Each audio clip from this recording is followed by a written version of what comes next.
The 49ers are finally on the board and drafting an offensive lineman. That causes for a celebration here on the show because we know that is a massive need for this football team, and I happen to really like this pick of Dominick Puni, the offensive tackle. I think he's going to be an interior offensive lineman out of Kansas. Started his career at Central Missouri. We're breaking it down here on the San Francisco 49ers Report by Chat Sports. I'm Chase Sr. No matter where you are, how you're tuned in, we appreciate you for making our draft coverage a part of your last couple of days. We were live for night 1, live for day 2, live for day 3. Don't forget to subscribe here. And the Niners making this pick, and they're doing what I had asked them to do. If you like a player on the draft board, be aggressive.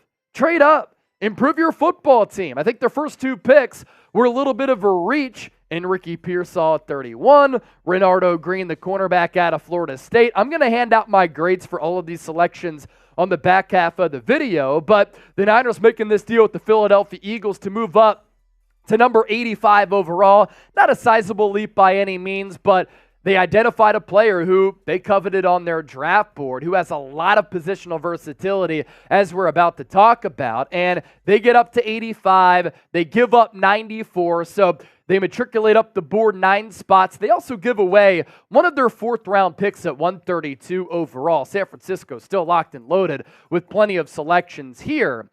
And I like the selection for a couple of reasons, and I'm happy with this pick. I thought that Dominick Puni could have gone in the 2nd round. He falls to you at number 86. You're able to address a need here, and you're getting a player that I think has a high level of talent and gives you a lot of positional versatility. Puni is a guy who is big, has a lot of size. He's a good scheme fit. He stands at 6'5", 313. Now, the Niners do prioritize offensive tackles who start with 34-inch arms.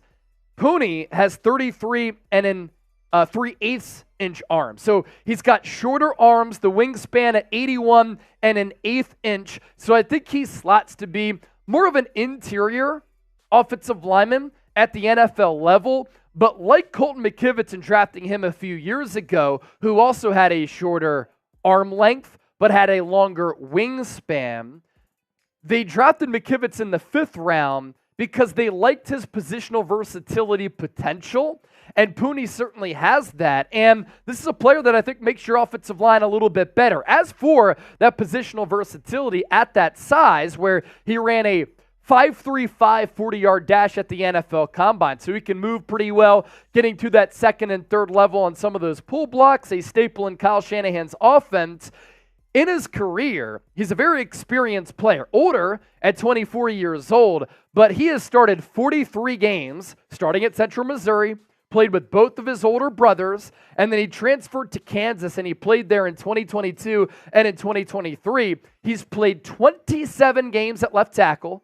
All 12 starts in 2023 came at that position. He started 13 games at left guard, and then 3 games at right tackle.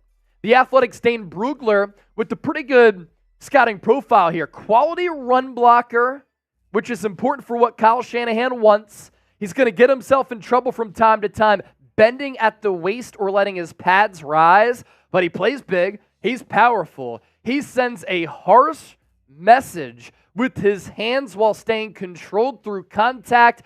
He can play tackle, but projects best as an NFL starting guard. The thing here, too, he could play a little bit of center. Now, he did not play center at the college level, but Jake Brendel, I think you can upgrade there. You can get a little bit better at guard. You can get better at right tackle, that is for sure. So this is a player where you get him into your building, you see how he moves, you see how he translates to the next level. You see where he fits best, and then you figure out the rest there. Keep in mind, Aaron Banks, contract year. Right guard, you brought back John Feliciano. He's on a 1-year deal. Spencer Burford, you're not sure about him as a young player. I think he has some upside, but he struggled up to this point. And then Colton McKivitz, you signed him to that 1-year contract extension. I think he's more of a backup, as evidenced by giving up 45 pressures last year, and he struggled at right tackle. But that's swing tackle money on that $7 million contract extension that you gave him. And Puni here, He can play tackle in the future. He can play guard. Maybe he can play a little bit of center. The Pro Football Focus numbers certainly check out here. Overall grade of 80.6, a pass blocking grade of 90.4, run blocking grade of 72.3, and that came on 745 total snaps. Here's where people will start to get a little bit excited, and this is why I'm excited. Positional versatility. Nasty streak to his game. Good athlete. Good scheme fit. Very experienced. Some people will say, he's 24, he's older. I don't really care. If he's with your team for the next 5-6 years for a third-round pick and he's a steady contributor, age isn't really much of an issue. He did not give up a sack in 342 pass blocking snaps last year playing at the Big 12 level. So, workable frame, a lot of upper body strength, fires his hands to deliver a pop at contact. The Niners are a physical football team. This is a physical offensive lineman. Sometimes he can get a little bit high cut, so he can get upended. Some edges, some defensive linemen able to get good leverage if they get underneath that pad level. Not a lot of injury concerns, but did tear the MCL in his knee in September of 2021 in the second game of the year. Missed the remainder of the season, but a player who's been really durable outside of that lone injury, and again, very, very experienced. So Dominick Puni to San Francisco here. You trade up, you get a player that you like, good scheme fit, quality player at a position of importance and a position of need to fortify the offensive line. What position should the Niners draft next? Let me know down in the comment section right now and share your feelings. Stay tuned because I'm going to hand out my grades for all three of the Niners picks up to this point. But first, let's tell you about Game Time, our sponsor for this breakdown and draft grades video here on the 49ers Report. Best seats, lowest price guaranteed. Prices drop as the event gets closer. They have these flash deals, and if you wait till the last moment because you're busy like me, I'm live every day, every round, every pick of the draft. I'm a busy dude in general in this sports broadcasting space. Sometimes I don't know what the future holds. So if I wake up on a Saturday, I want to go to a baseball game, I want to go to a football game, college, NFL on Sunday, I'm able to do that with the Game Time app because they specialize in last-minute tickets. You get in the door with the best price at the lowest price guaranteed at the last possible moment. That's what I love because a lot of you, like me, we're grinders, we're hustlers, we're extremely busy. And if you use the code CHATSPORTS, you get $20 off. What's cool about the Game Time app is this. If you want to go to a Niners game, you want to go to a Giants game, baseball, basketball, hockey, football, whatever, that's cool. But they also have tickets for comedy shows, for concerts, theater events as well.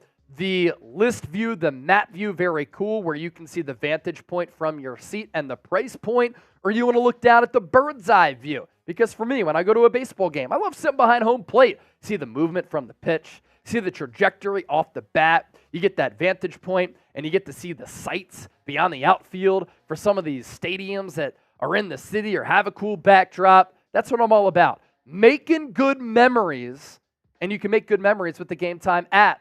Code CHATSPORTS, get $20 off. So the Niners selections, first 2 days of the draft, surprised a lot of people with Ricky Pearsall, the wide receiver out of Florida, with the 31st overall pick. You go Renardo Green, cornerback, out of Florida State, with the 64th overall pick. You traded back to get him, and then you traded up to get Dominick Puni in that move with the Philadelphia Eagles, and you take him at 86 overall, an offensive tackle, offensive guard, potentially a center option, according to some NFL scouts. My grades up to this point, I gave Ricky Pearsall a C grade from the jump, and I am going to stay firm with that grade. Now, don't overreact. You can rip me in the comment section all you want. I like the player. I really do like the player. He's got game. He's got skills. This makes sense for San Francisco. Why I'm giving it a C. I'm a fan of going best player available. And in my opinion, with my draft board, I thought there were better players available at number 31 overall where if you traded back into the second round, you could have gathered some more draft capital, and you wouldn't have taken him at 31 overall. Now, he's a multi-dimensional wide receiver threat who can play inside and out, a strong ability after the catch, along with good results on design runs. You can use him on end arounds. You can use him on bubble screens. That's why I think he could be a future Deebo Samuel replacement, whether it be this offseason or next offseason. He's not a Brandon Ayuk replacement. For me, he's a slot guy, not an outside guy. And a majority of his snaps last year at Florida, on a bad Florida team where he put up good production, came out of the slot. Not always fluid, especially out of his breaks sometimes, but I do like the ability to start and stop. I like the footwork. I like the route running ability. I like the production for the awful quarterback play that he had at Florida. He started his career at Arizona State. He was teammates with Brandon Ayuk actually back in 2019, has trained with him this offseason. 65 grabs, 965 yards, 14.8 yards per catch, 4 touchdowns. This is a player that fits the mold of what the Niners look for in their culture. Tough, physical, willing to get slimy, willing to get grimy. He can go up and get it, come down with contested catches, great catch radius. But when you're drafting a slot wide receiver at 31, I think it's a little bit of a reach. And I don't think he's ever going to be a number one guy. Lastly, with Ricky Pearsall, some of the short area burst and quickness, he tested very well. 42-inch vertical. It's awesome, right? I think why the Niners made this pick. Willing run blocker, fits the traits, right?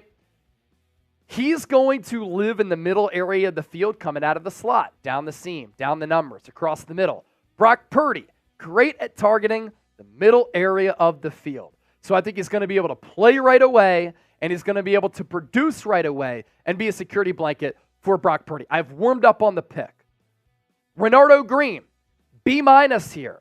Some of the traits that the Niners look for in their football players in general, when you're building a tough, rugged, physical team, you want players who have those traits, who have a little bit of swagger, and at the cornerback position specifically, the Niners value corners who have no fear, who are willing to play against the run and lay your helmet down to make a hit, who could play a little press man, who can drive you to the sideline, who can make plays on the football, who have swagger and the short memory. Renardo Green has that. He led the ACC in pass breakups this past year, is also a very experienced player, offers inside-outside versatility, has the personality for the position, an intense, fierce competitor, uses awareness and physicality to win reps. That makes up for him being a little bit of a smaller athlete with the about 4.5 40-yard dash. He's only about 6 feet tall. He racked up a lot of PBUs, 1 career interception in college. Maybe you'd like to see him intercept the ball more. But when you lead the ACC in PBUs with 14 this past year, playing in a good conference against some good wideouts, that's making plays on the football. If you're not always turning those into interceptions, that's fine. That's why you're not playing wide receiver and you're playing DB. 83.2 Pro Football Focus grade for Renardo Green. A lot of draft evaluators had him going in the 3rd round, the 4th round.